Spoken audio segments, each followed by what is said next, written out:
Ang daya mo naman, Manuel. Ako ang nandito. Pero ibang hinahanap mo. Nakakasakit ka naman. Hazel, ikaw unang nanakit sa akin.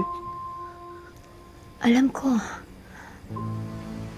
Hindi ko tinatanggi yun. Kaya nga hayaan mo kong bumawi. Hayaan mo kong alagaan ka.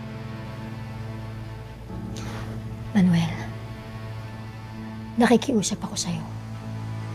Kumain ka na muna. Tsaka mo na isipin yung ibang tao.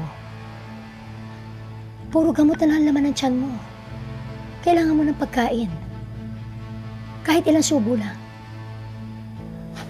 Sandali.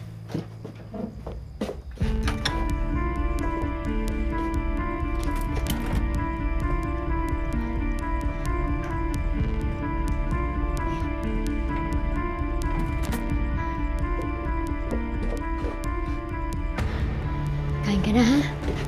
Kain ka na. Kaya kakain ako. Pero pagkatapos kong kumain, sagutin mo lahat ng tanong ko, ha? Tsaka ipapaliwanag mo sa akin kung bakit kailangan ilayo mo ako sa pamilya ko. Hmm.